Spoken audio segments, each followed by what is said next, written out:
Creator, today I want to thank you for waking up and everyone else being here today. Appreciate the snow, the moisture, especially up in the mountains. Pray for everyone's safety out on the roads and their travels coming up.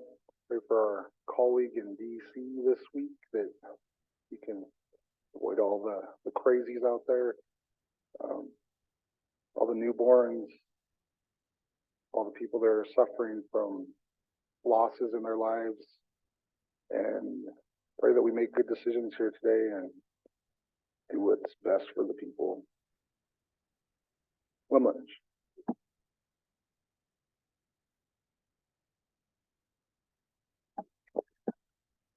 Thank you, Martin. Okay, we have our minutes from February 23rd for your consideration.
Mr. Chair, motion to approve the minutes of February 28th with any corrections.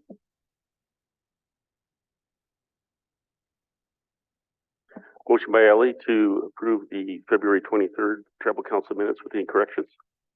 Second by Jennifer. Any further discussion? Seeing none, all those in favor, show of hands. Unanimous. We have today's agenda for you also. Is there any additions to the agenda? Martin?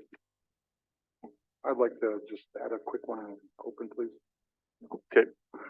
Carol? And Bing? Okay. Any other items?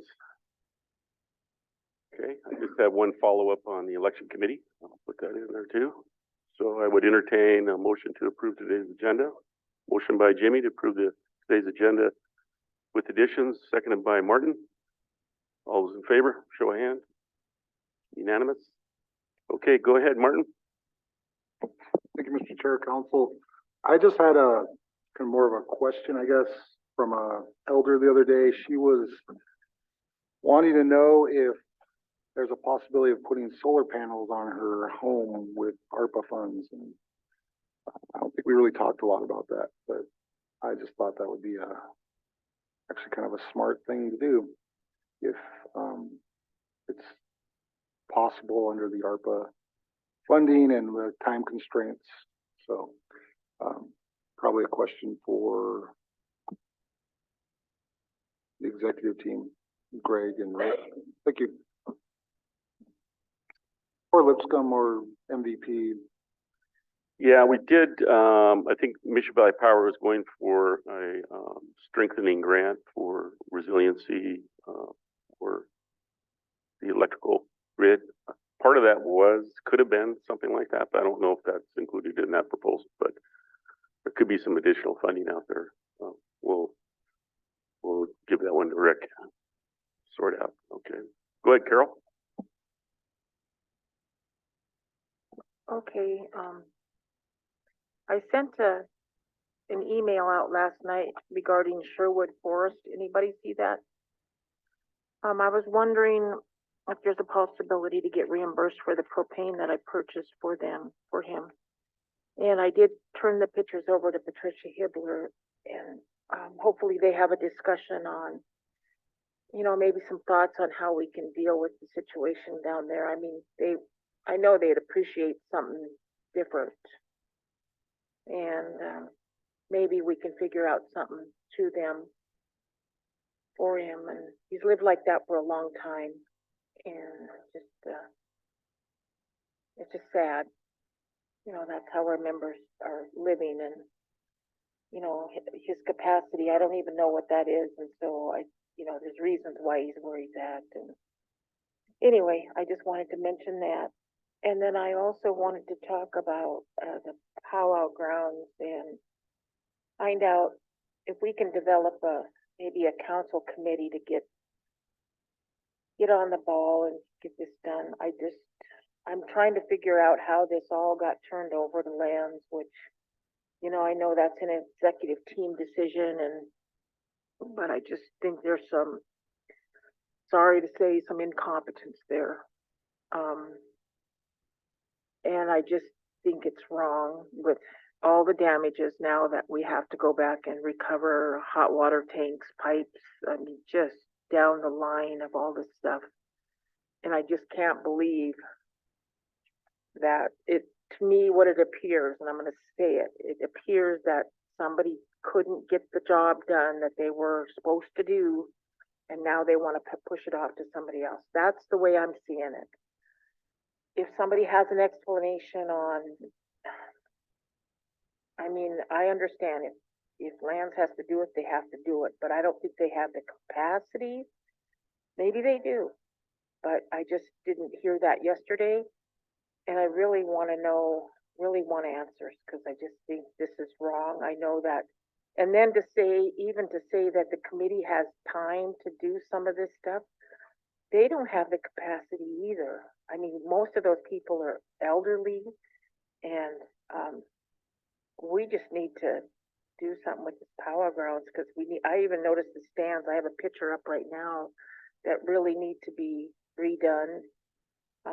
There's just so much work now, and even more with the black mold and the pipes, and the hot water tanks are broken, and it just goes on and on. And I found out that one of the executive staff went down and turned it over to Lands, but they didn't go to the department head. They went to staff and said, you guys are going to now take this over. And I'm like, that's not how this process works. Executive staff should have come in and said, council, we're thinking that this might fit better here. And, rather than wait till we hear about all this stuff that's gone on. And now we going back and trying to backtrack. And I had a good discussion with Jordan, and he's going to talk to Rick, and I don't know. So I'm trying to calm down and just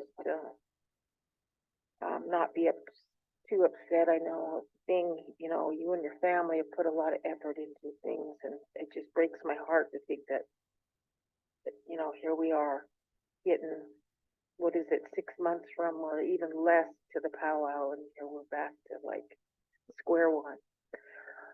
I think that's all I had. I had the other issue with Mr. Barnaby, but I think Lynn's checking into that, and I think that's it, Mr. Chair. Thank you. And I did take my CBD today so I could calm down.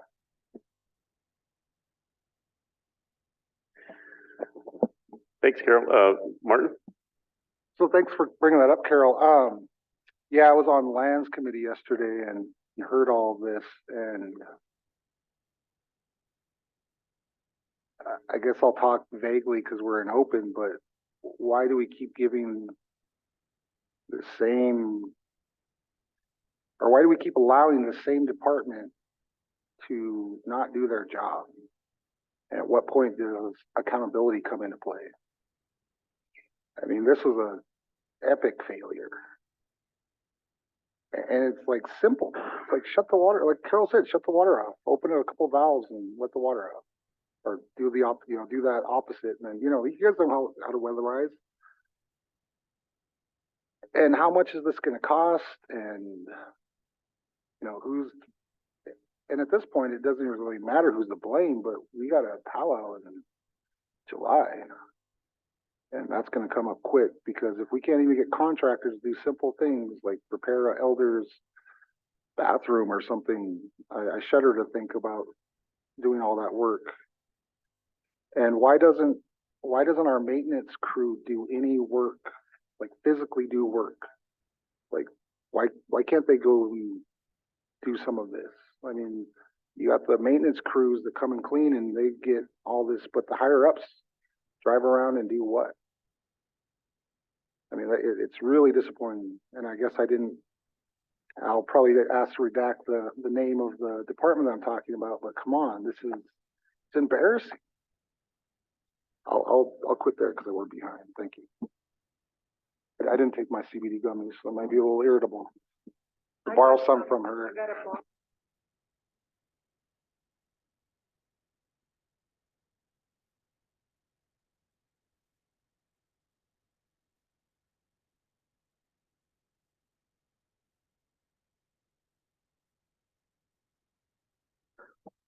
Go ahead, Lynn.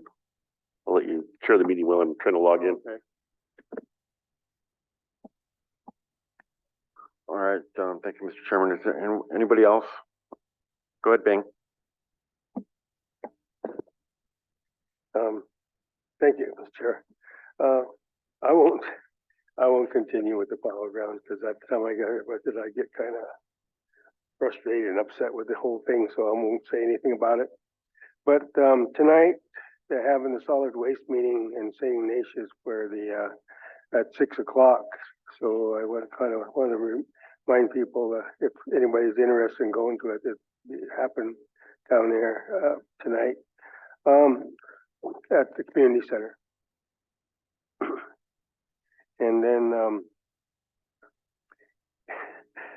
it's kind of another deal here. I talked about yesterday about the broadband that was brought up at our IDC meeting the other day, and how much more work has got to be done to that, and the money that has got to be put out yet to get this completed, this project completed. And I don't think it's going to be completed with the amount of work that's got to be done from Missoula to Kalispell, you know, and funding that's going to be needed to do this. I don't know. I don't think we're going to, you know, ever have given enough money and have that completed, because with all the poles that need to go in, there's a lot of poles that need to be put in there. I thought there was 200, but yesterday I found out there's about 2,000 of them got to be put in. Plus underground wiring, possibly going through rivers and swamps and everything else with NEPA and the EA that's got to be looked at. But just to hear about what all needs to be done with that project it was really eye-opening to me that there's such that much amount of work that's got to be done yet. But hopefully, you know, we can sit down and maybe Lisa can kind of let us know what all needs to be done, because I had a little chat with her yesterday about it, and it was unbelievable what she was telling me, that the amount of work that has to be done on that project. So just kind of a heads up. Thank you. Bing, I think you bring up a really good point there. You know, part of the process is a permitting process, getting the easements in place for that, because it's the new right-of-way procedures. You're not allowed to piggyback. They got to apply for another right-of-way, and that's going to include getting appraisals on every single one of those tribal tracts. And so, you know, that's a year in itself right there, you know.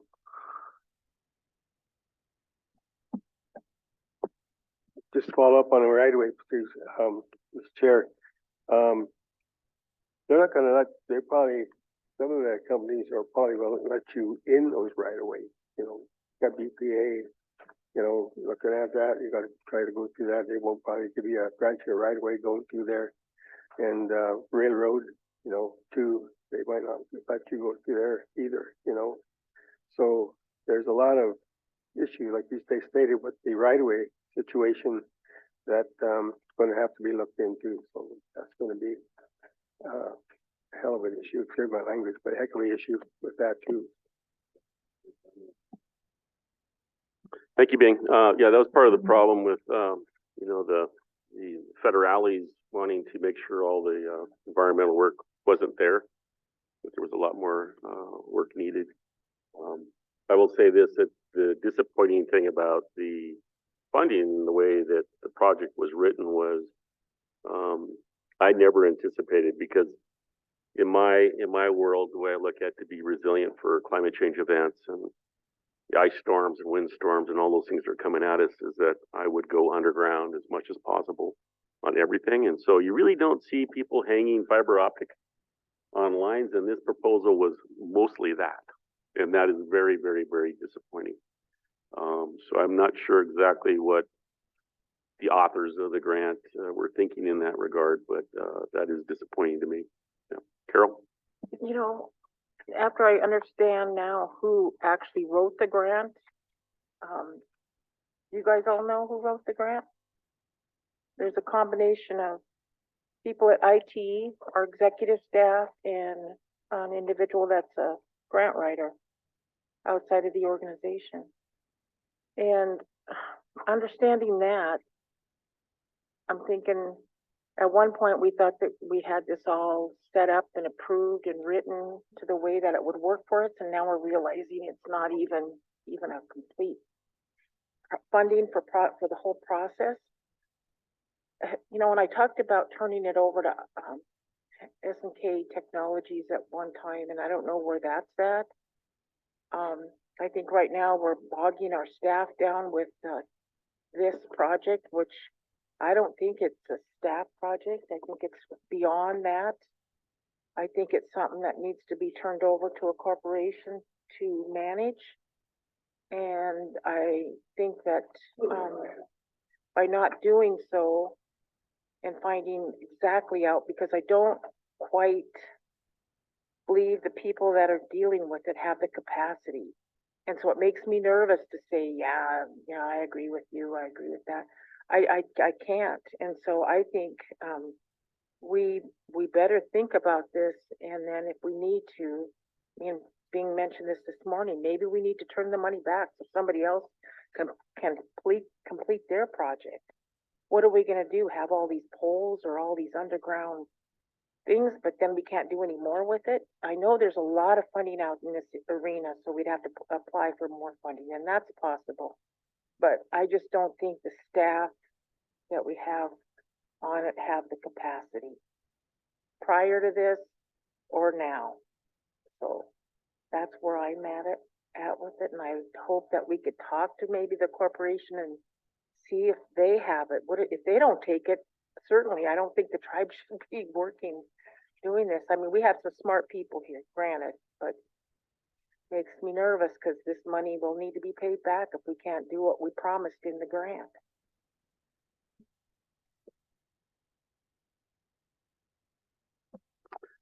Thank you, Carol. I don't know what brand you're using, but I don't know if it's what I would know. No, nothing.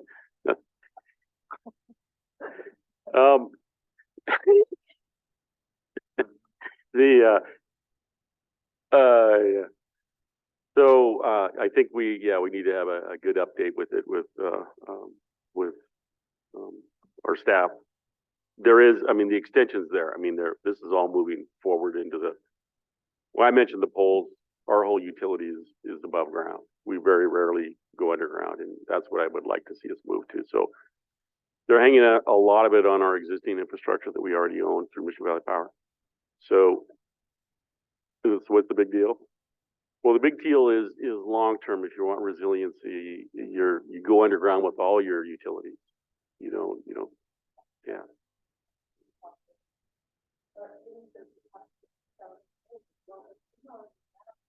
If we already have the infrastructure and we need to hang the line, we'll do it.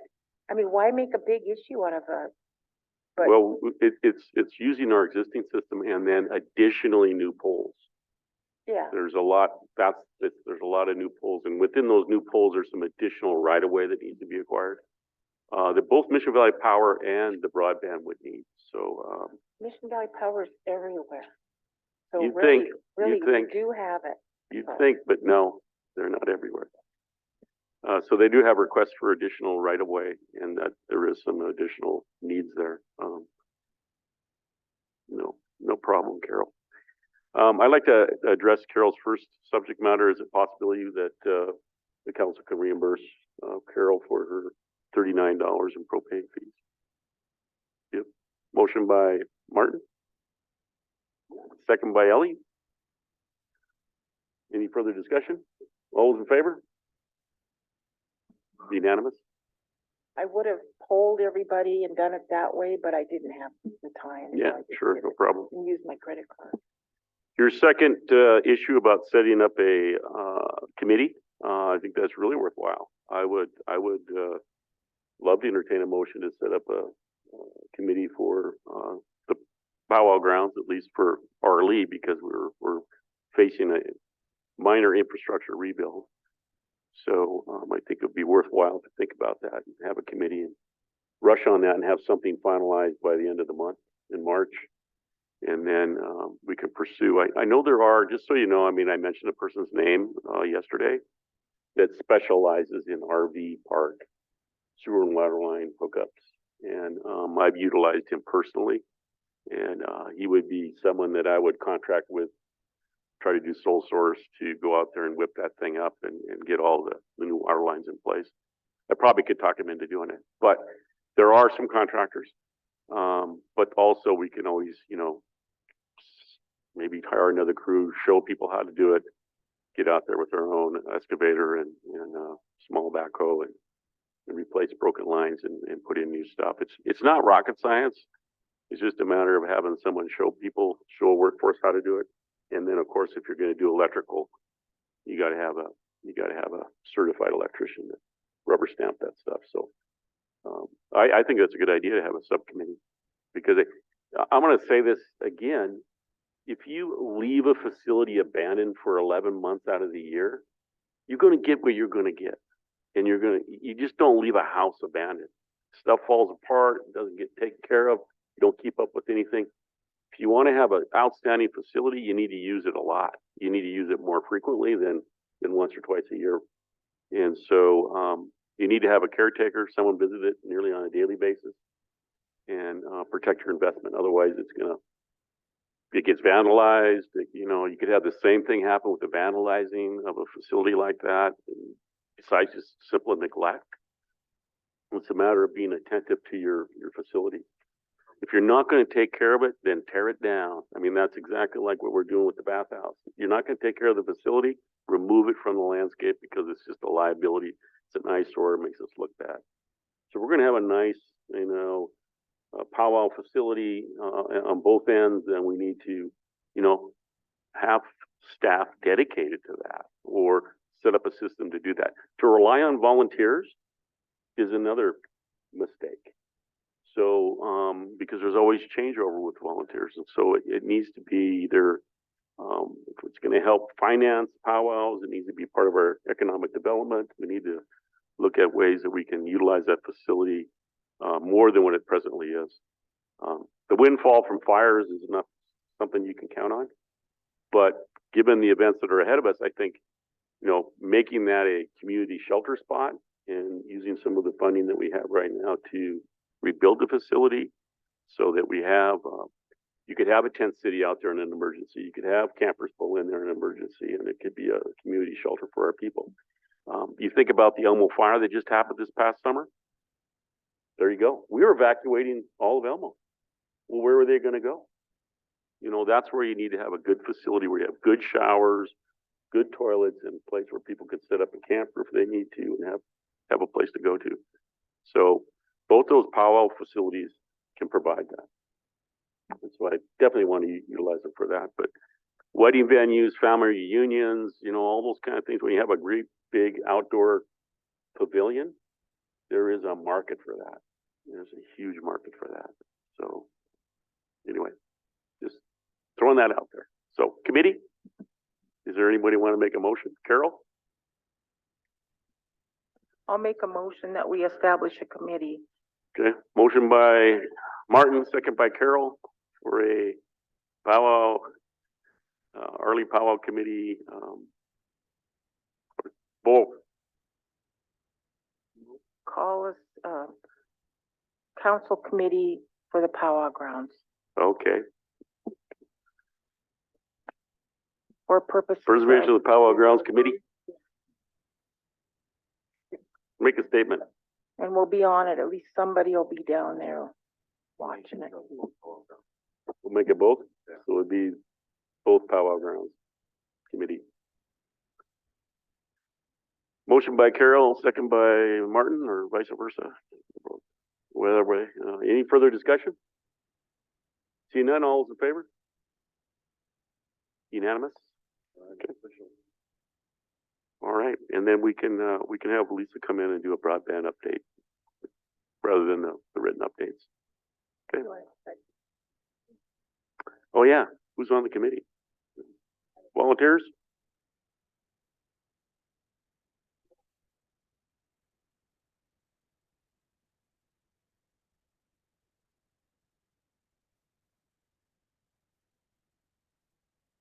Okay, well, I'll solicit membership and then we'll come in and codify it on Thursday. Okay. It can be anybody. Okay. We'll do that. We'll finalize it on Thursday. Okay, let's get to our agenda. Did I cover everybody? Oh, no. I did the handout. So Mike's not here, so I would prefer to do this with Mike's involvement, so I'll email it to him.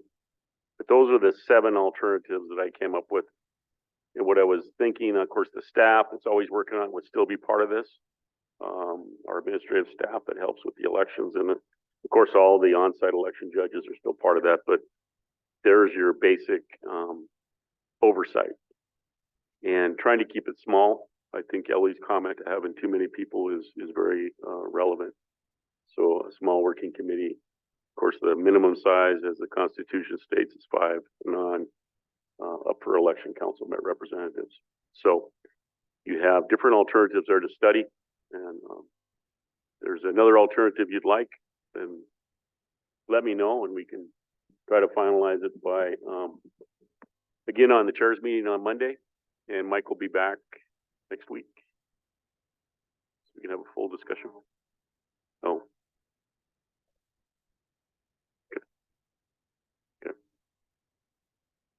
All right, let's go to our agenda. Ruth, sorry. The computers weren't working this morning. You know, the sun was in my eyes. There was, snow was coming down.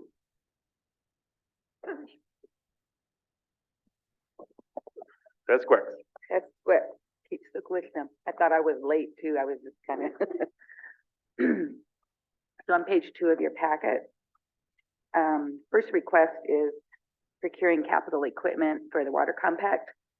So as a result of work that they're doing, of course, in the south area, south end, they will do some enhancements to Twin Lakes campgrounds, which would be purchase of some prefab structures. I believe they're like shelter type structures of $11,000 each, and then vaulted toilets of $21,000 each. So we will request your authorization of up to $70,000 total to procure those items in the compact, water compact, excuse me. Make the motion to modification 9, the 2023 budget. This is to approve the capital equipment. Oh, Sorry. capital equipment first. Number 1, yeah. Sorry. Motion by Martin to approve the capital equipment as requested. Second by Ellie.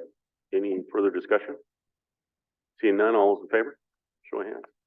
Unanimous? All right, as further clarification, council, funding is already allocated in that budget. So we'll simply increase that amount that's available for that program to do that procurement. In section or item 2, again, modification 9 to the total allocations. So we are increasing, you see in that natural resources item there in the center, under the increase for the water compact, that's $70,000 for the capital equipment. And then all the other increases are being made up mostly by our contract and grant programs, and a small amount, 96,000 for forestry, for some non-recurring self-governance funds that they have been awarded. Total increase is $4,875,032. Total allocations will increase to $286,073,620.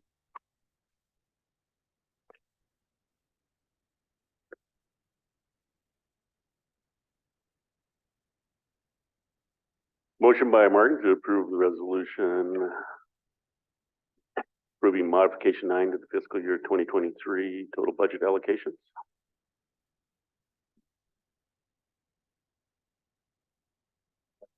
Second by Len. Any further discussion? See none, all in favor? Unanimous, I believe.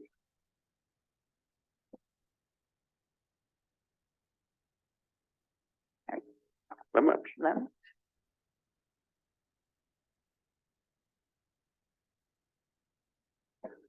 Okay, Treble Ed. Good morning, Miranda. Good morning, council. So I am asking for an approval of the resolution so we can implement and write for the National Forest Foundation grant for this upcoming summer for the Mission Mountains Youth Crew. The total amount that we'll be requesting in that grant is $41,754. And this is to allocate funding to students who participate in the program. It'll be for 8 high school students that are CSKT enrolled in Descendants as a priority. And then it'll be a 9-week program. First 2 weeks are training week. So we'll also be allocating money towards the training weeks and end of the year portion of it. Thank you, Miranda. What a great program. I appreciate the updates you've come in and brought to everybody that's been part of it. Super program.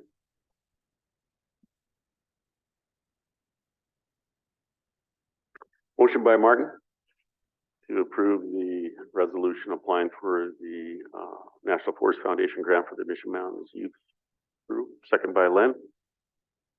Any further discussion? Seeing none, all in favor? Unanimous? Thank you, guys. All right, enrollment. Back of the room, come on up front.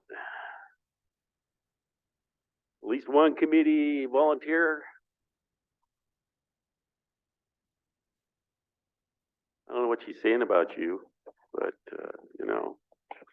Good morning, Council. Good morning. So we are here to approve two of two resolutions. We will begin with,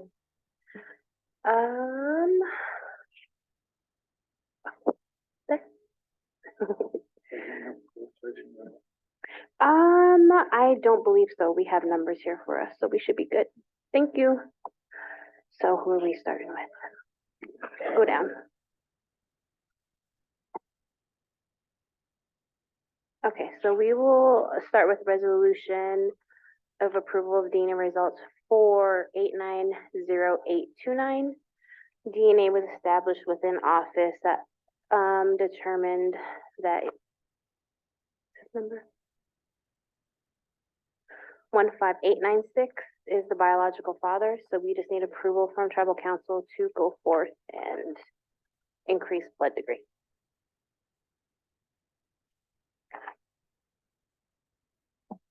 Any questions? I know we covered this in the chair's meeting.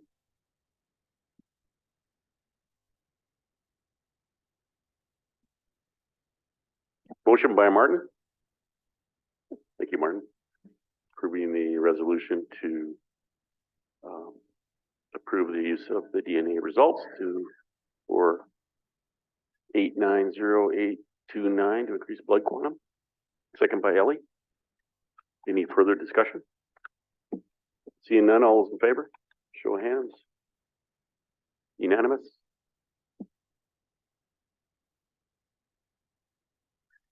Thank you.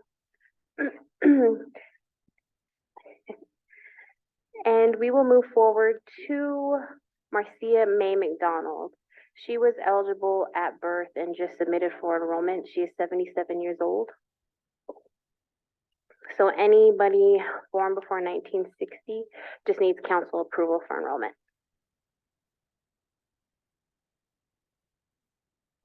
Motion by Jennifer to approve the resolution to, correcting the 1946 census to census roll to include Marcia May McDonald.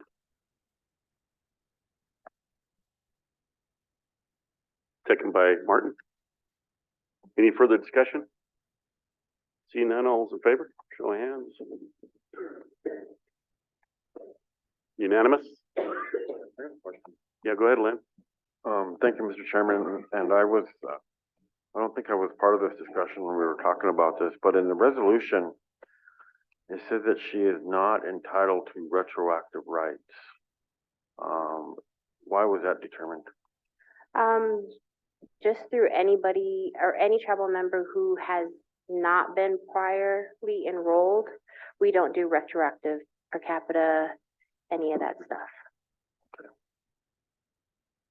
All right. It's never been a policy. No. I From this believe it is point a forward. policy. Yep, it's always been a policy. Yeah, Okay. good question though. But, yeah. All right, is that it? Yep, that's All right, Jesse, thank you. Thank you. How about that? Just like that, we're back on schedule. Break? We got a break. Dang, you guys are good.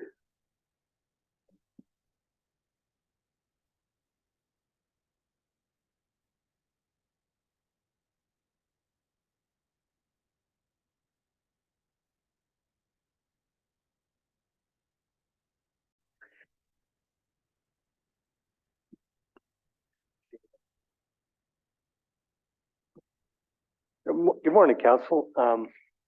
We are here today to ask for council approval to stay engaged with Dick Anderson Construction to complete the project known as the Ronan Health Center Complex. This has had quite the history of a start, actually. We've had a prior footprint that was a dream for the facility. Beginning in 2018, inflationary cost expansion, global disruption of COVID, and disruption to the actual global supply chain, the footprint of the project was reduced to the current footprint. So, and recently there have been significant hurdles that have delayed the completion of the current footprint. Most recently, the delay in the backup generator and the transfer generator board and the ADA compliant door access actuators. So we are at the precipice of an engagement that will bring new funding from outside sources known as the New Market Tax Credit. Through consultation with tribal health leadership, this will allow the tribes to create an expanded footprint, bringing in physical therapy, a fitness area, and create a drive-through pharmacy service window. Dick Anderson has provided us with a proposal to meet that expanded model and have continued having council approval in place would allow us to stay engaged with the contractor to the completion of the project. Estimates supported with approximately 80 subcontractors bids, reducing the estimated cost from 3.2 million to 2.5 million. This new cost is in line with the anticipated funding and is based off Dick Anderson's experience with specifications that were required in the existing building. Approving this request will allow us to complete payment on the current work that includes the delivery and installation of the generator and ADA actuators, as well as keep CSKT engaged with the parties with the most experience and ability to get us to the finish line.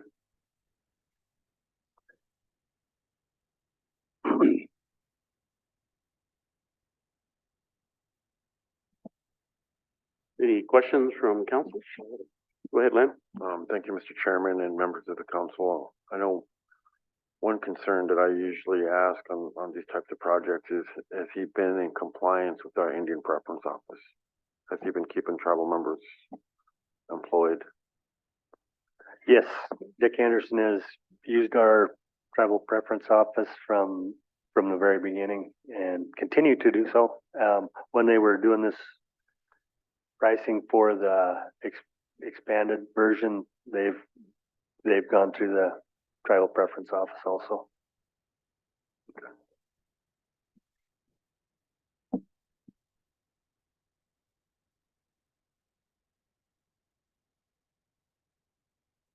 Any other comments, questions? Go ahead, Lance. So what are our options here? I mean, if we choose not to do this, what,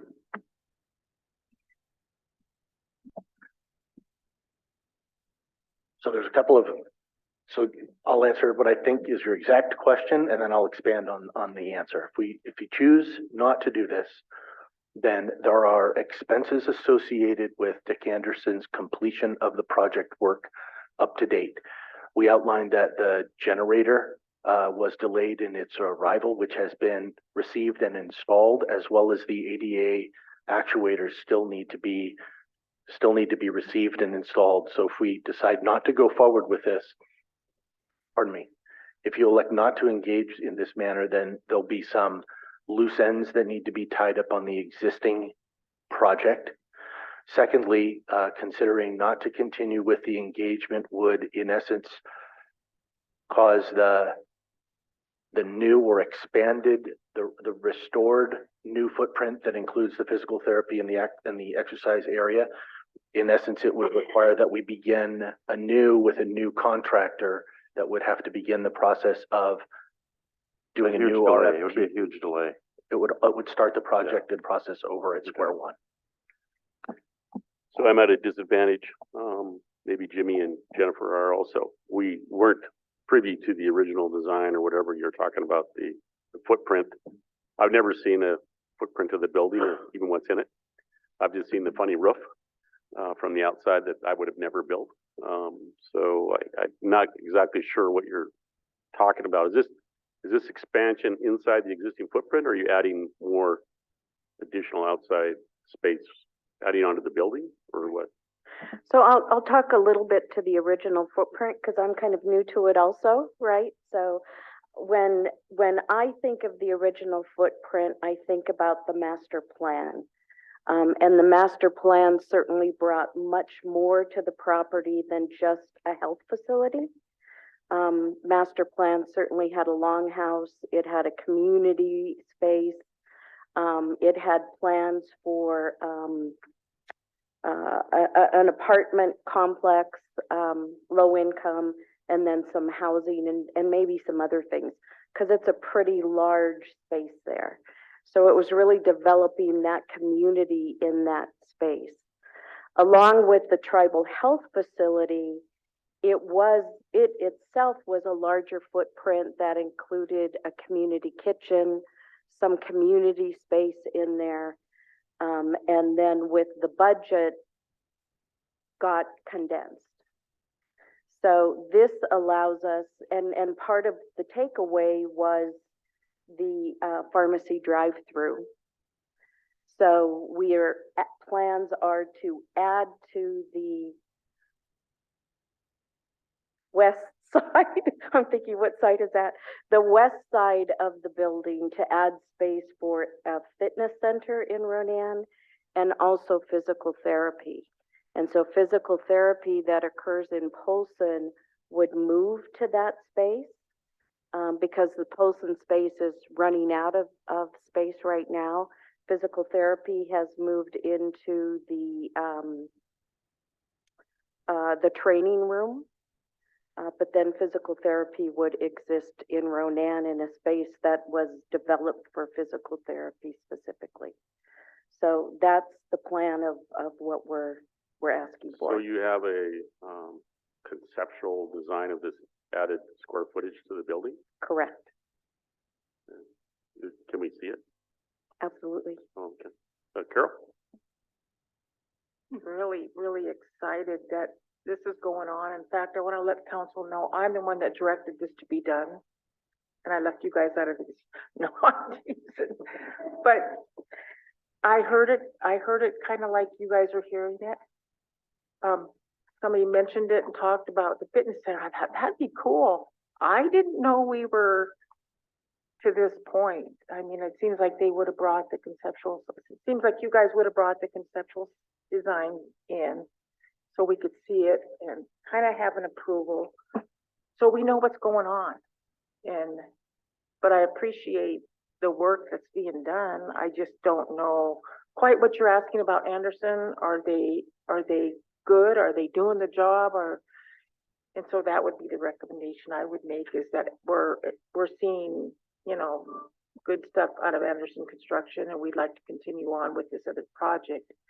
But I think it is helpful that the governing body knows what's, especially me and Tom, it's in our community, and to know exactly what we're expecting, because if people get upset with it, then we can at least say, well, yeah, we looked at it and we understand what's coming in, and yeah, and we probably should have had public input, but this should be a plus for us, so thank you.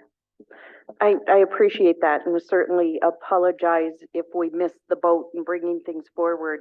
We just started moving so quickly, certainly with the new market tax credit process and trying to get that funding wrapped up that helps pay for that space. So that's a huge process the whole team has been working on.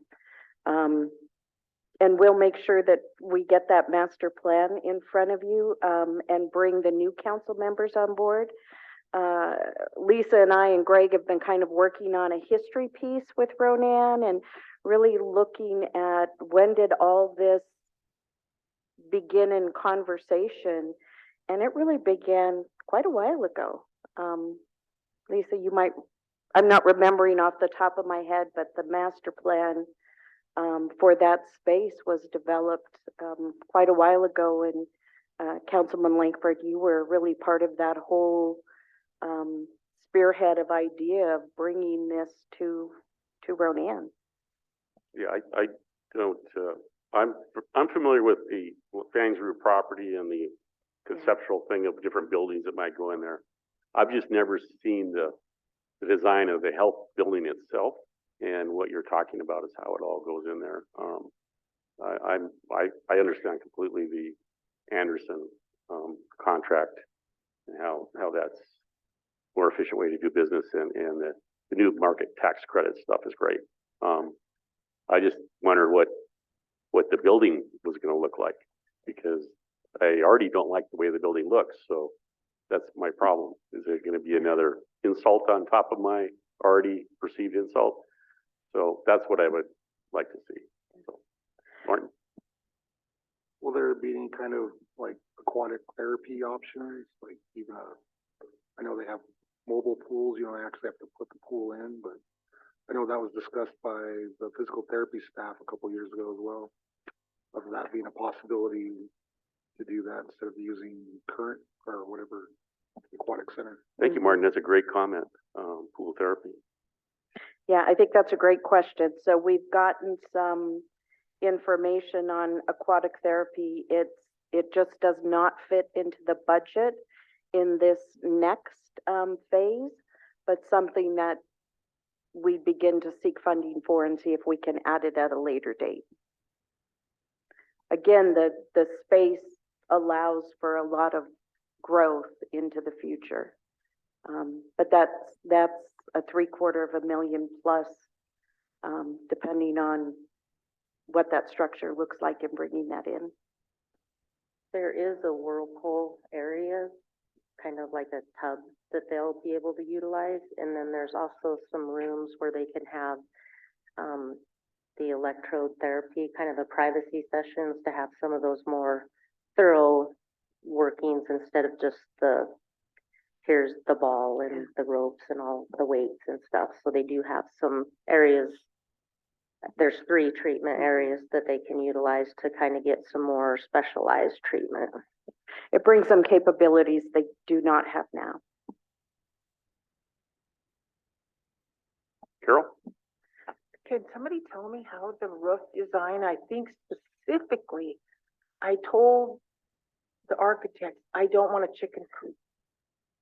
That's what we have, is a chicken coop.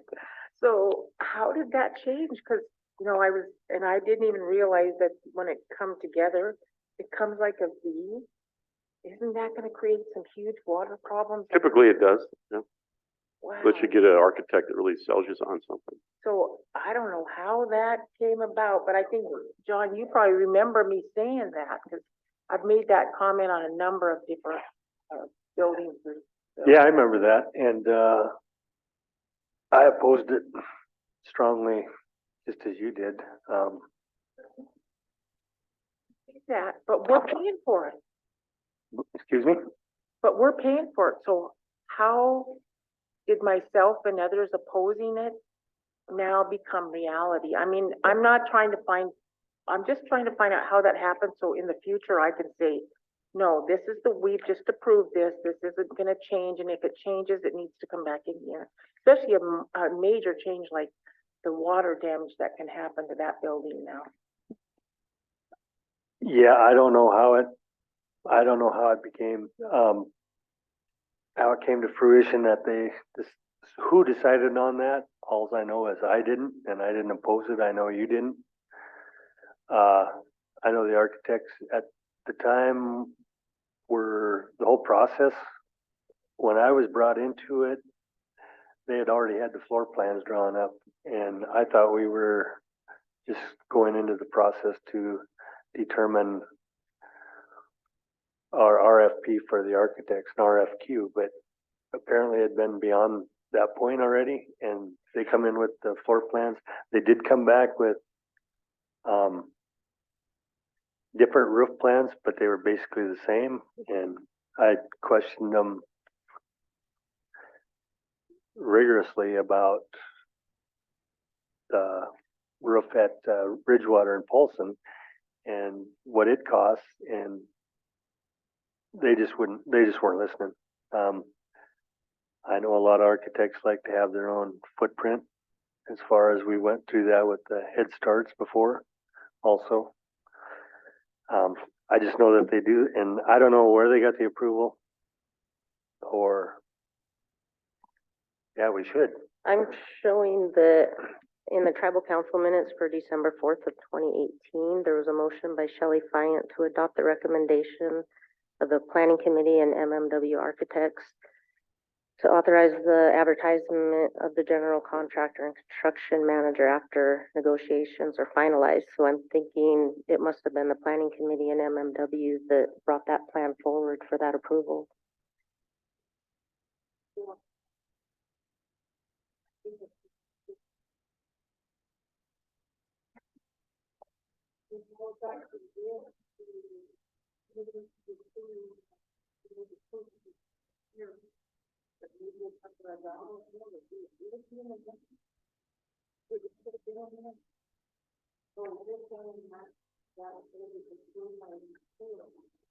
It says the motion was by Shelley. It was in the tribal council minutes, so the motion was by Shelley to adopt the recommendations of the planning committee and MMW architects.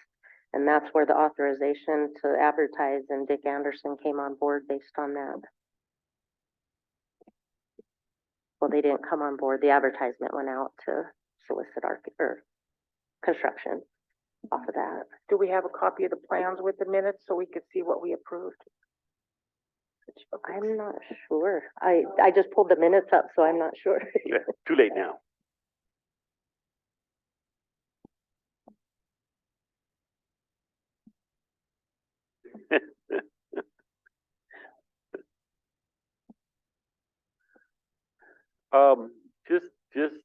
You know, I don't want to lose track of Martin's position, because the therapy pool, you know, however small it is so important, and we do have an aging population, and more of us are getting our knees done and hips, and you know, there's just lots of need for that.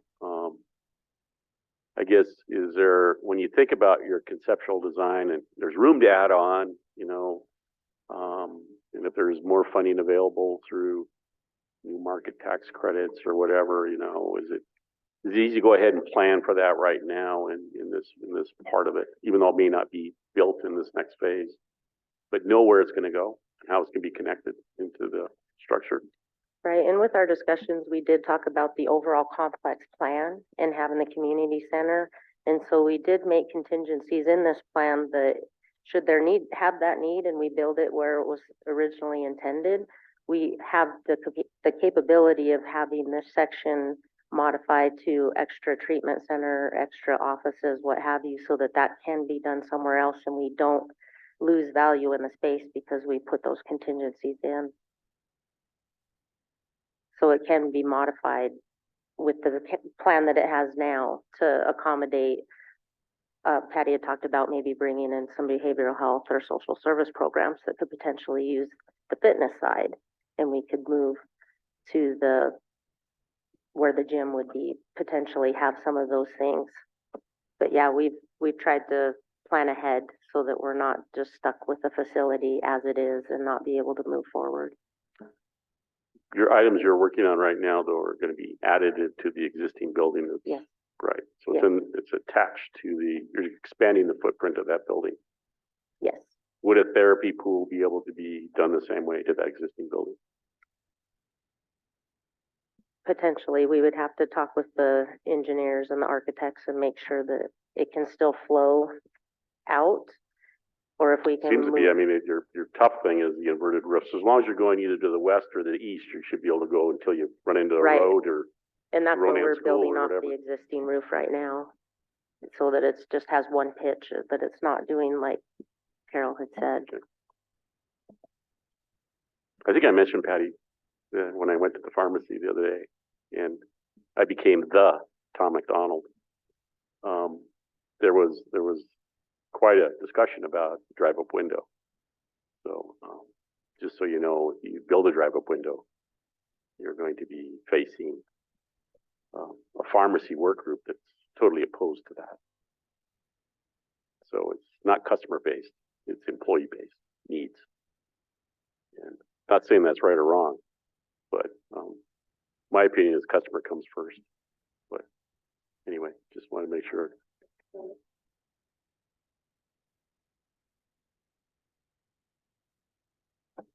Any other comments, Martin?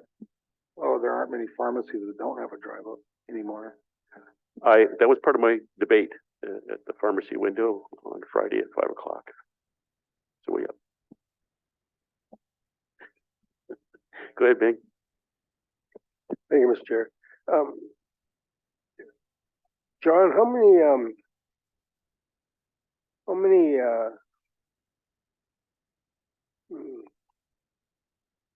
rooms in there do they have for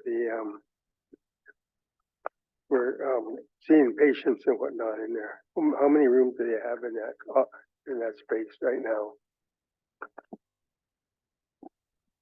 Offhand, just a guess, I'd say probably 8 or 10, right? We have 3 treatment rooms. We have a procedure room, there's an infusion room, and there are 2 isolation rooms.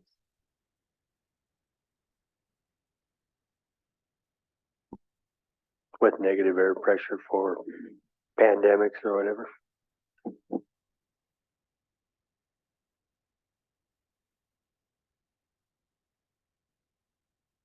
Jennifer? Thank you, Chairman. I'm excited about this. I'm excited that there's going to be some space for a pharmacy. I understand that the pharmacists won't be happy, but I think every time we have the opportunity to be customer service oriented, we should be, because that's why we're all here. So I'm really glad to see that. My only question is somewhat related to this. I hope that somehow there could be plans in the future for a fitness center in Polson, because we have the second highest number of tribal members in Polson, and we're the only community that doesn't have a fitness center. And I would love to see that someday in Polson. I just wanted to make that comment.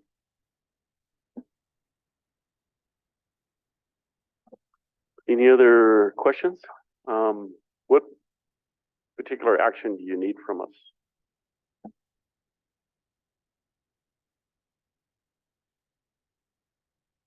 Contract extension? We just want to stay engaged, because we've had so many problems with having to move our closing. We're just asking to stay engaged until the completion. That way we don't have to keep coming back saying, we've had another supply and demand problem, can we extend it? We will definitely put end dates on our contracts. We just don't want to have to keep coming in every 2 months actually. Our first closing date was in November, then it went to January, then February, now we're into March. And so if we can just keep engaged to close this, that would be ideal. Martin? So I'm assuming we have a contract with Dick Anderson, is that expired or is this just extending that? And is there no monetary amount attached to this? Is it just either forever? No, we wouldn't be in forever. The plan is to continue on with the project.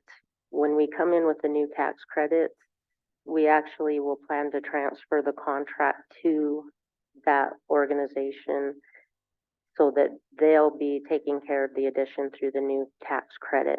It's just getting us started with that process.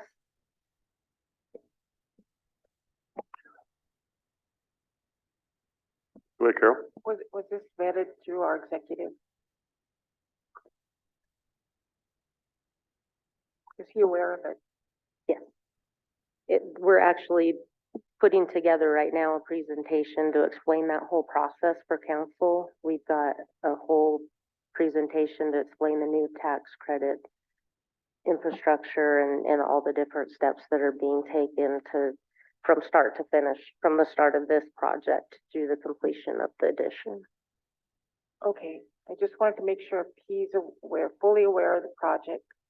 Yes, actually, he's the one that got us engaged in the In case project. things come down, I want to know who I can look to ask questions.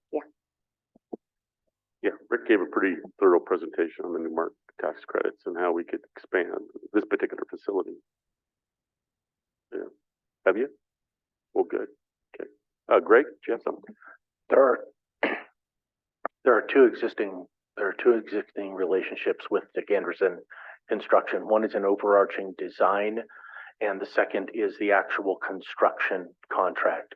The existing construction contract is 22-033, which, as Lisa mentioned, had an expiration date in November, which was extended as we were waiting for the delivery of the generator and as the delay in the ADA compliant door actuators was delayed.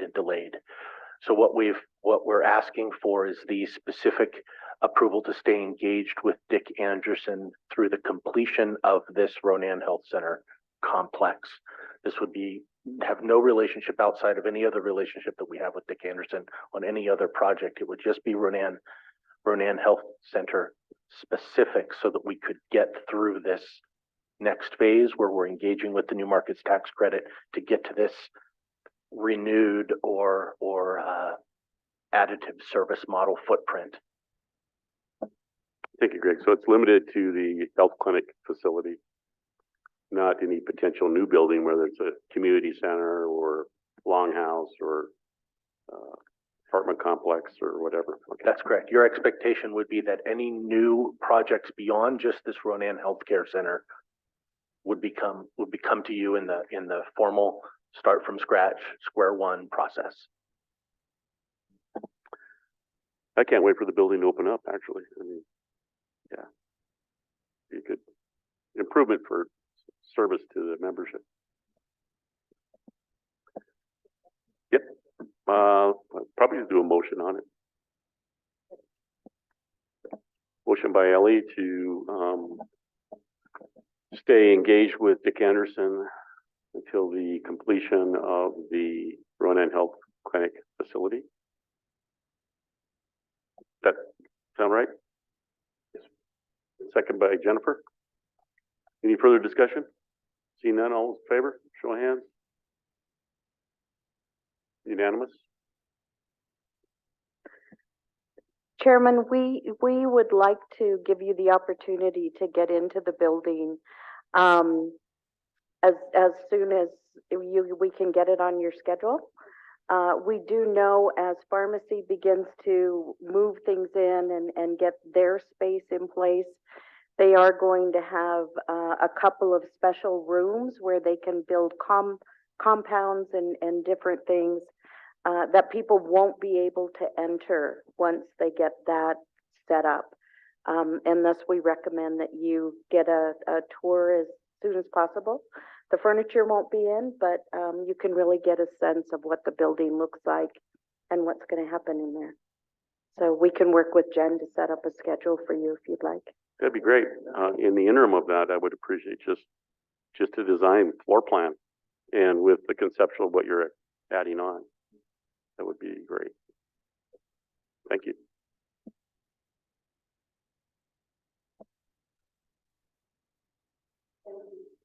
Thank you. Okay, next we have Jordan. Legislative update. He would like executive. Okay, we'll move into executive session. Open session.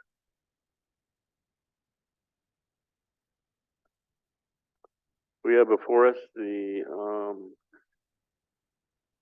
loan agreement between the Montana Historical Society and the tribes for consideration and approval.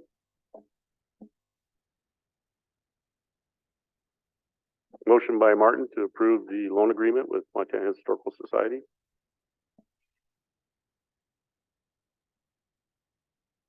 Second by Ellie. Any further discussion? Seeing none, all those in favor, show of hands. Carol, you vote. Barely.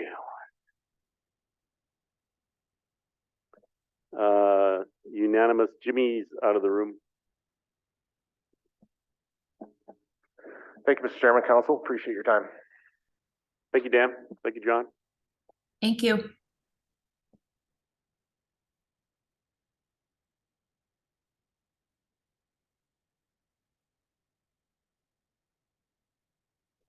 At the Charlotte School, Hot Spring School, excuse me. Miranda, come on up.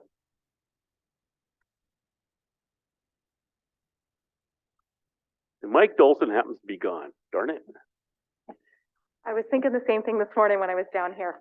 But good afternoon, Council. So today we've got Gerald Chenard, the Hot Springs Superintendent, that is going to present his Indian Ed report for this year. Welcome, sir. Thank you very much, Mr. Chairman.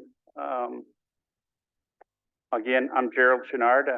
I've been in Hot Springs. This will be my third year, and I thank you for having me here today. Now that we're post-COVID, I no longer plan on presenting from the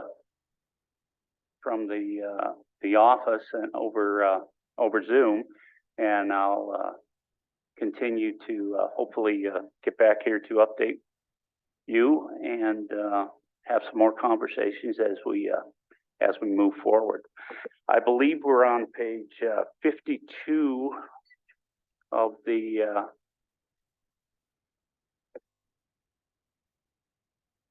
packet. We're on our book it's 26, page 26, 25. Oh.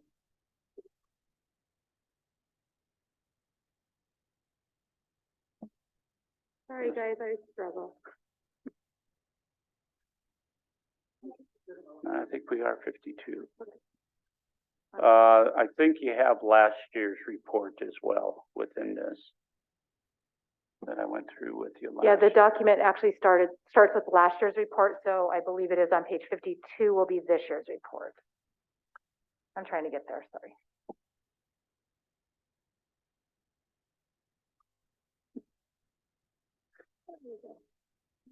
Okay, we've got that. There it is. It would be on page 52 and 53. So again, I'm Gerald Chenard, superintendent over there in Hot Springs. My principal, Byron Woods, this is his first year over there. He was going to be here with me. However, he got pulled into an IEP meeting this afternoon, so he's not going to make it. But I hope to introduce you all to him at some time in the future. I've got the general format of our report to you, but I want you to know, please interrupt me throughout if you have questions. I'm certainly going to tell you,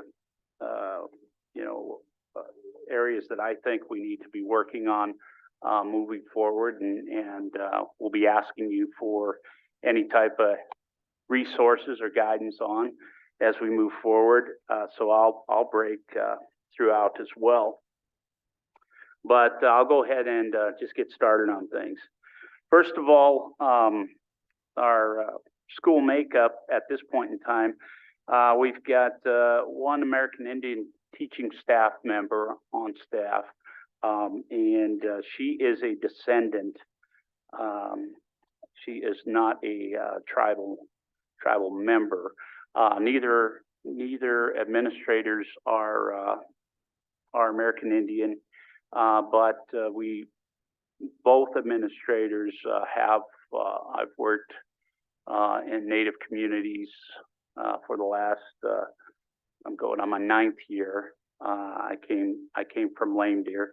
Mr. Woods, we hired him this year. He came from Lame Deer. He was their high school principal.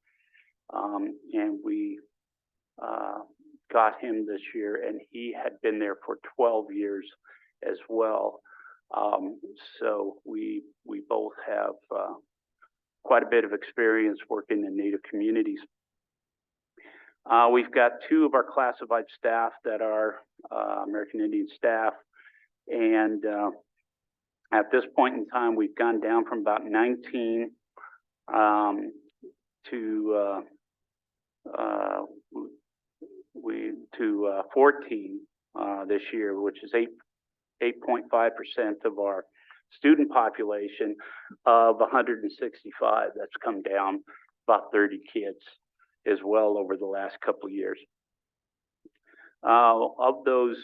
Of our Native students, we've got 13 of those that are considered Confederated Salish and Kootenai tribes. One of those American Indian students is actually a tribal member of the Cheyenne tribe, Northern Cheyenne tribe over in Lame Deer. As far as professional development opportunities for our teachers in support of our American Indian students and in support of promoting and ensuring that all of our kids are learning about the culture of the reservation that we live on. We've had our tribal ed days, cultural ed. We are working for all our kids in getting our teachers trauma informed, and I found that our teachers have been lacking in that area, and then also in cultural sensitivity. We've had folks participating every year in the OPI Learning Hub online. We've got several folks that have been trained in restorative practices in dealing with disciplinary issues. One big thing that I've tried to bring into the district is very much a collaborative culture. Collaborative culture, we talk about professional learning communities working not just with our school, but within our community, making sure that everyone within the community is a team member, including any of you on the tribal council. I've had many conversations with Mr. Dolson and trying to involve him, him being our tribal representative there in Hot Springs. making sure that he knows what's happening within the schools as well. We're really trying to build that team effort toward the benefit of all of our kids, and in particular our Native American or American Indian kids. Any questions on any of the things that we're doing thus far? Superintendent, just one. I know that, I mean, you're talking about, being more complete and everything. Are you as an administrator and your faculty attending all of our education department functions that they're offering? We're trying to, yeah. Any of those that we're able to, certainly. And also promoting those as well amongst all our staff. Think those opportunities are vital to our educational program as a whole. As lead administrators, or at least one of you attending? Yes. Thank you.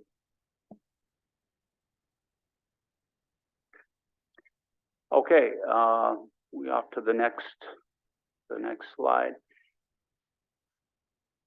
This one will be fairly quick because this would be our ACT for class of 2022. Outside of one student that dropped out before my tenure there, we did not have any of our Native students take the ACT last year because we didn't have any American Indian students in that graduating class. So our district average was 18. We had no American Indian student average at that time. And by the way, we will not this year either. We've got a very small class of 7 students, and we have no Native kids within that cohort.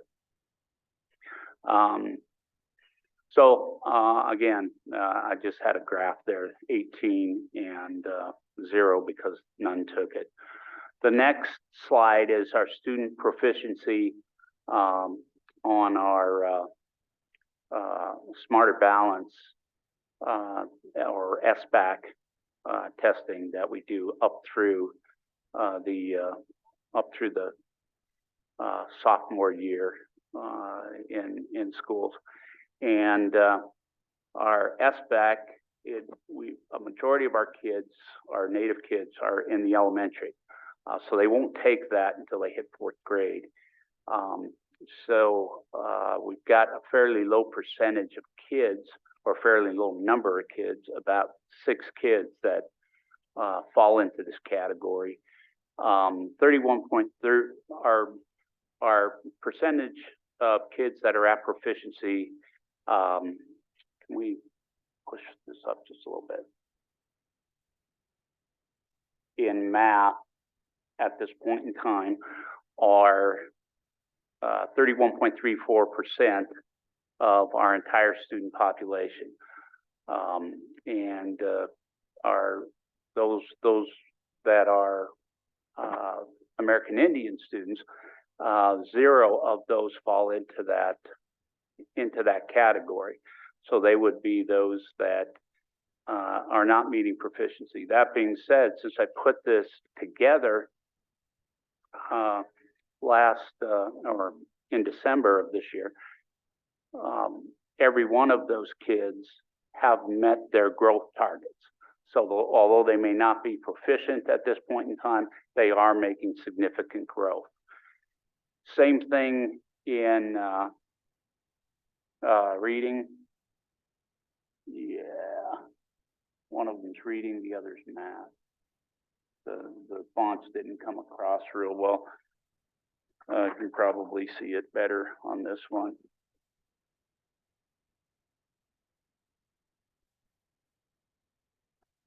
The next one is reading. 35.82% of our kids overall K-12 are at proficiency as of December in reading. That being said, our 5 or 6 Native students are at the level of not meeting proficiency. However, once again, they are hitting their goal targets as far as making growth, much like 100% of our kids throughout the school are doing. So that's where we are there. Any questions that you might have over that student proficiency off of that SBAC test? Okay, we can move on.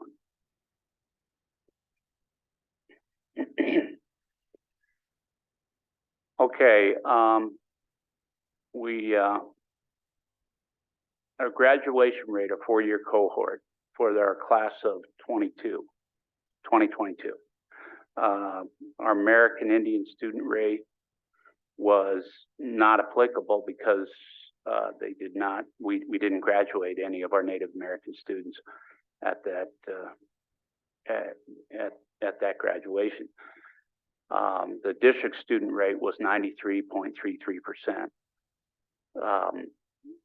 As far as our dropout rate, once again, we did not have any in that particular cohort, and our district average was 6.67%. Our grade point average and our average daily attendance, our GPA for our American Indian student average dropped slightly this last year, as did our district average. Last year, our district average and our American Indian student average they were exactly the same.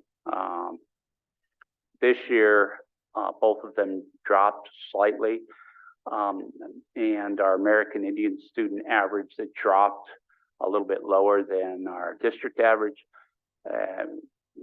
Both of them are very reputable averages.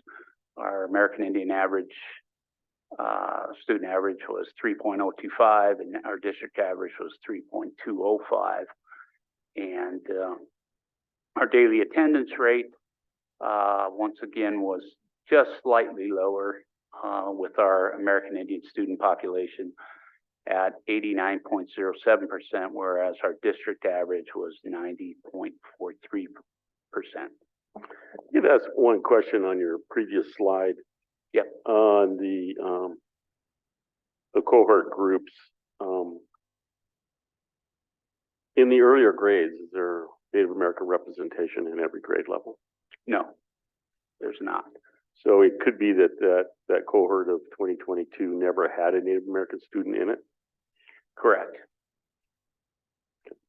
Yes. Thank you. Mm-hmm.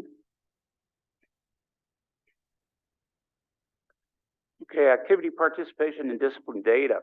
Our participation rate this year is very close to what it was last year.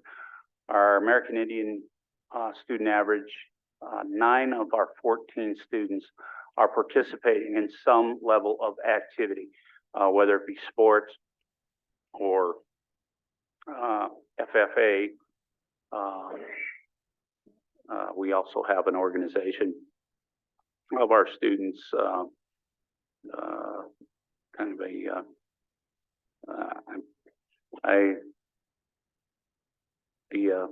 acronym,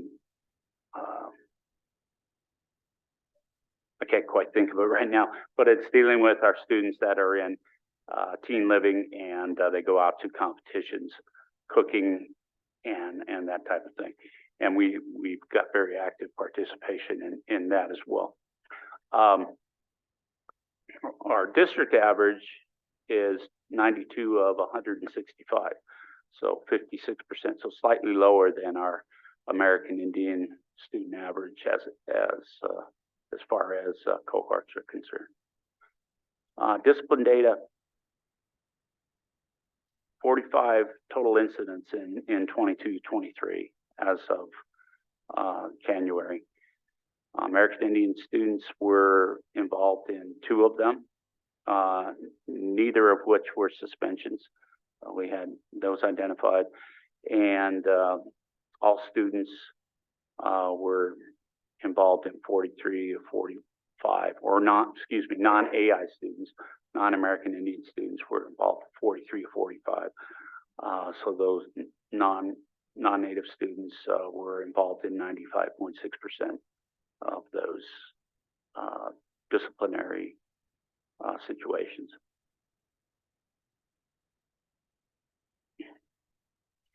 Okay, our Indian Education for All implementation, we've got our Native American Club going, Native American Heritage Month and Native American Heritage Day activities sponsored by our Native American Club. We have that going throughout that month as well, month of November. Native American Studies class, we began that in the junior high in the 2021 year. We expanded that into the high school in 21-22.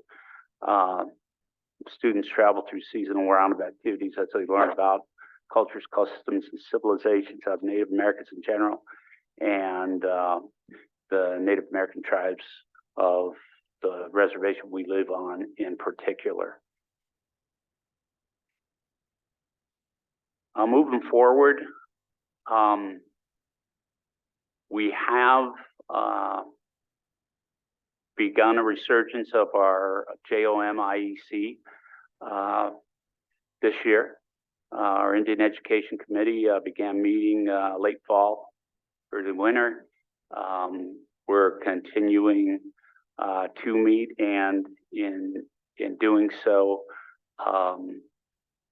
begin to create a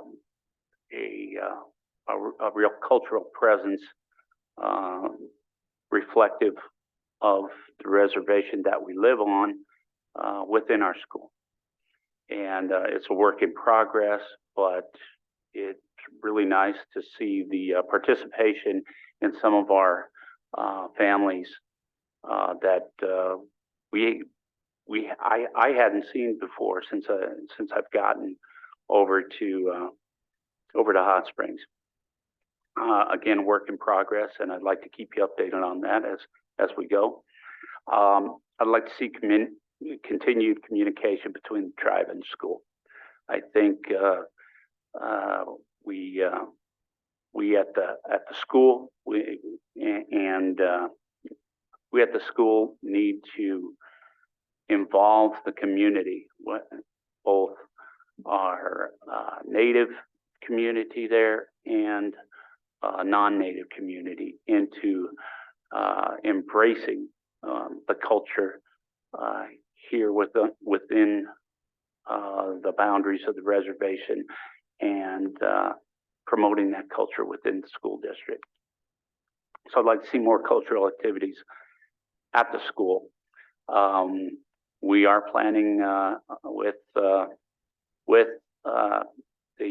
JOM Indian Education Committee, we are planning a dry meat social for starters. I'd love to invite you all at this point in time. It's going to be the 23rd of March throughout the school day. We just finalized the times. It's going to run from 9 a.m. to 2 p.m. We will be running all of our students through the stations, and we won't have families invited in at this point in time, but we are inviting our tribal council. So we'd love to have you there if you're able to get over there.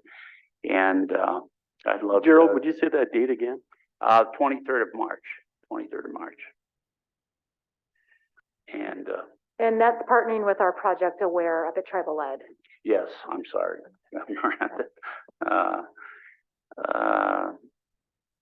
Cultural sensitivity, professional development.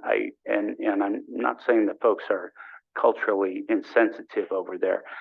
I just think I've observed that we need to, as a staff, as a community, become more aware of certainly the cultural insensitivities that do exist out in society today. And I really believe that further cultural sensitivity, professional development to actually put one in someone else's shoes is necessary in any workplace, certainly within public schools. And certainly within public schools here on our reservation. And with that, more trauma-informed professional development needs to happen for our teachers and our administrators.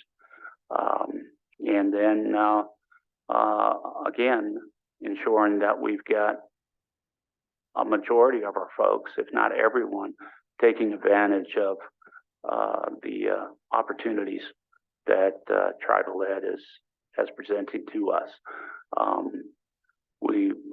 I want to make a concerted effort to ensure that as we're out of the knock on wood, the pandemic, and post-pandemic, we're able to get over here more for those opportunities. I'd like to see, and Miranda and I have talked about it, continued cultural presence in our school. I'm very used to coming from Lame Deer. I'm very used to elder stories, lots of speakers, lots of activities, and we're at a point right now where we're going to be losing our most connected teacher. She's retiring this year to our tribal community. At the same time, thank you. At the same time, I'm very encouraged that we've got a few openings this year, which we traditionally over the last 3 years I have not had, and I finally for the first time in recruiting for the last 8+ years out of SKC, had somebody email me the other day that they're interested in one of our positions. So if hopefully we can pick up a teacher or two from SKC this year, and we will have that cultural presence within our schools. Which, by the way, as an aside, SKC, again, I've been trying to recruit from SKC since my years over in Lame Deer. In fact, used to come over and present to them the opportunities. Was never able to get anybody into that district, and now that I'm over here closer, I'm really hoping to. But it's one of the best education programs I've ever been around in trying to recruit from. It's just if I had my druthers, I'd hire every teacher we had from SKC, and that's somebody who didn't go there. That's somebody who went to graduated out of MSU. So what is, if you don't mind me asking, what is your entry level teacher salary? Entry level right now, we're going to renegotiate. We're sitting right at 30, a little over 34,000 right now.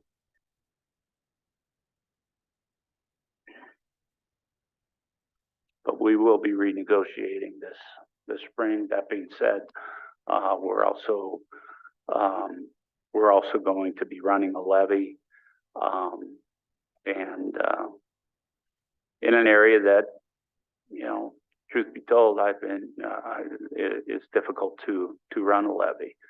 So I'd like to say those salaries are going to rise, but I can't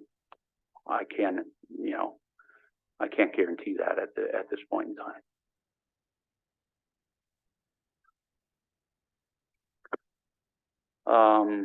Let's see, did I finish the? Yes. Another thing that, and not just our AI students, but all of our students that we need to be bringing up to proficiency. much of what funding we have and the materials we have and will continue to accumulate is really focused upon those two areas of reading and language arts with enrichment, and within that enrichment, that ensuring that we've got that cultural presence within our classrooms as well. And then looking ahead to our advanced opportunities for our students and scholarships. Those highlight our needs as well as those things that we're acting upon moving forward.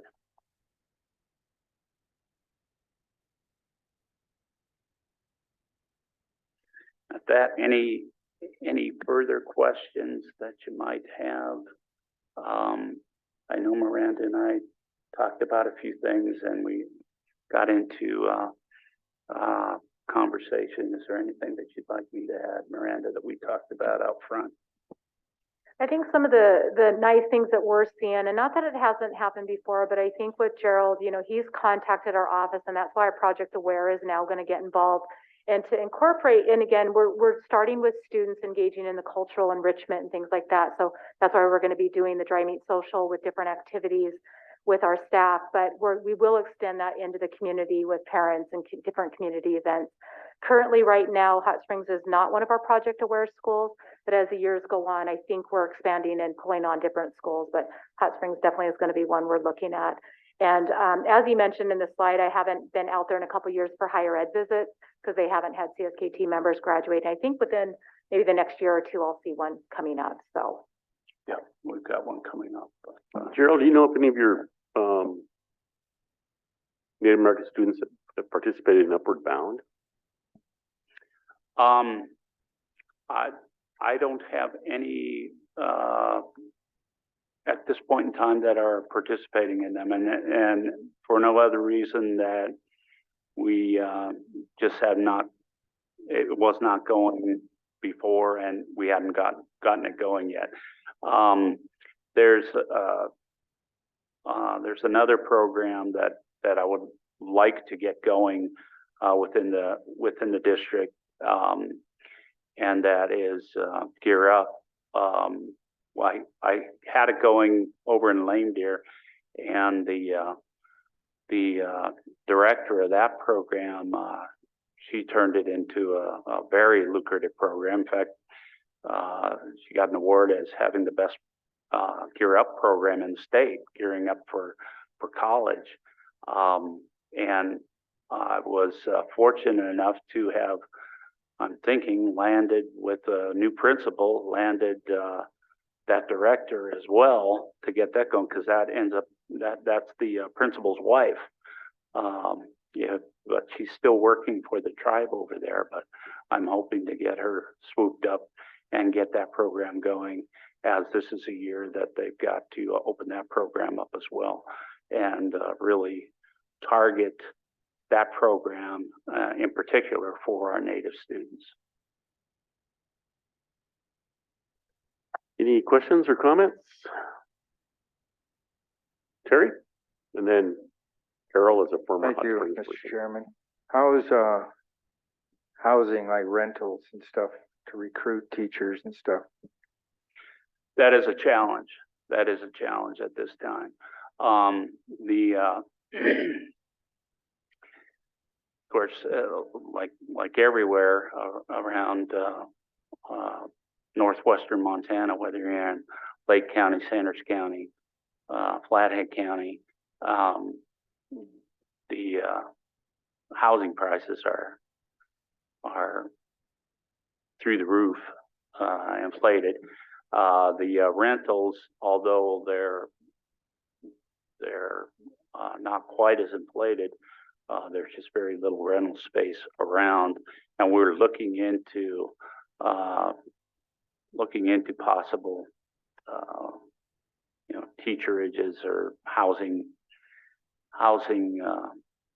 possibilities, and that's one thing that again, coming from a district that had a lot of different options for folks, it has become a challenge, particularly in a place like Hot Springs where we just don't have the financial, for lack of a better term, luxuries as we had, as I experienced when I was superintendent over in Maine Deer, with a much higher level of impact aid funding. We just don't have that in Hot Springs. So that's something we're working on. We're looking into. There are grants we're considering. There's a state, for lack of a better term, housing authority that we're in discussions with, but no solutions yet at this time. That being said, if we could pick up a teacher or two, I've got a couple extra rooms in my house that I'd make sure they have temporary housing. Carol? Yeah, I was gonna say, why don't you, the teachers union go into together and buy the signs and you'd have all those rentals on this. That would be wonderful. I'd love to do that. Joking aside, I graduated from Hot Springs High School. I actually had 2 years in Havre and then moved back, just graduate. So anyway, but I wanted to say that Hot Springs School taught me about having respect when you're in sports games and all of that. We were taught to be quiet, you know, if somebody's making a free throw, and good sportsmanship. And I thought that was impressive back in the day. And I wish they still taught that kind of thing, because I think it's important kids know that, you know, they're just out there playing the game just like anybody else. And everybody wants to win, but yeah, I just really appreciate Hot Springs and what they do. And I'm saddened to hear that there's not a lot of Native students in there anymore, but you know, it is what it is. So. Yeah, and I hope there's more, and I hope soon. And I thank you, Carol, for that commentary and kind words, and I'm glad you shared that, because you're definitely an inspiration to all of our students, and our Native students in particular. So if you don't mind, I would like to bring that back to our students, what you just shared with me. Absolutely. I think it's so important. Sometimes you'll see schools that just emulate the same thing, but then there's other schools that just totally just blow you away, like yelling and whatever. But it is what it is. It's, you know, what you were taught. And that's always, but I can't say I portrayed that last night at the game. I was pretty noisy and I was yelling at the refs, and so yeah. But otherwise, I'm usually pretty good when people are making free throws. That's okay. We've all been there. Any other comments? Well, thank you, sir. Thank you all. It's been a pleasure. And, you know, I'd love to have any of you over and give you a tour and visit with you at any time. I would entertain a motion to accept the Hot Springs annual report. Motion by Martin. Second by Bing. All those in favor, show of hands. Unanimous. Thank you. Miranda, thank you. Okay, thank you so much. Thank you, Council. And our agenda is open at this time. Okay.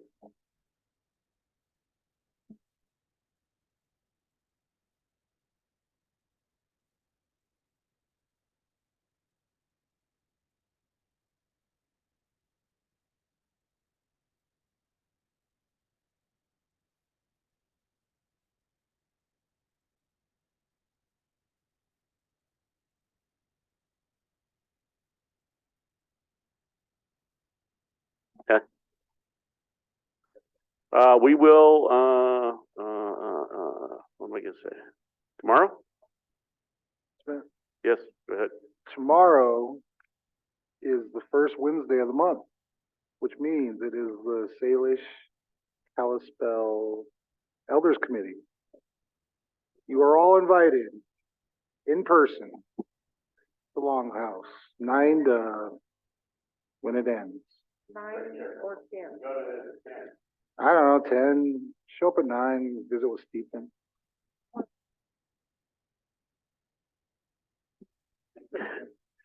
I wrote down 10, but I don't know. Jen? So Patricia Hibbler has a counsel to tour the Rodan Clinic.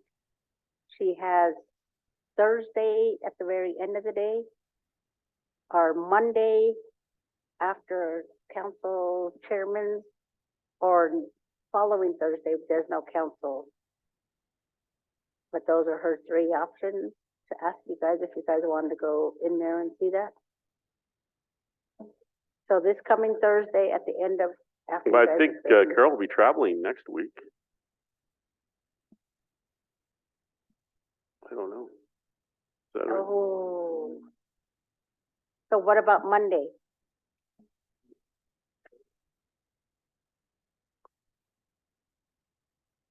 How Well, about tomorrow? tomorrow? Oh. Okay, Friday it is, I guess. You guys have a good sense of humor, Martin. Yabba, yabba, yabba. You know, after the chairs meeting, I was hoping to have the powwow committee meeting at 1. Our new powwow committee.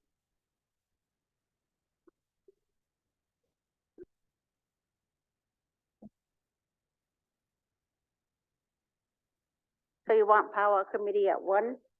I And then- think after the powwow committee meeting, we could go tour the Ronan. After the powwow committee on Yeah. Monday? Yeah, Okay. so maybe 2:30. Okay. It's on my way home. Which I might get lost, you know.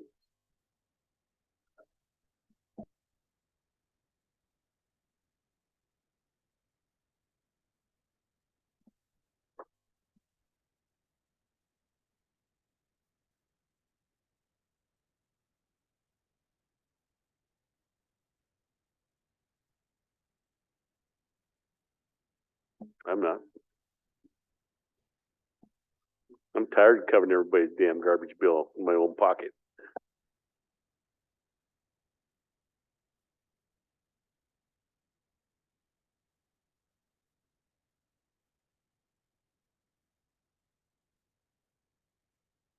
Yep.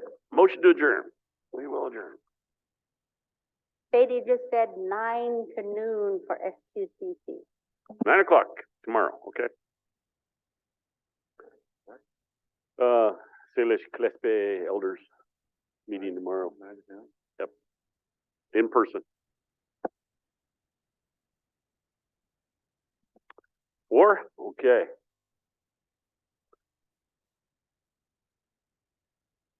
Alrighty. Deadbeats.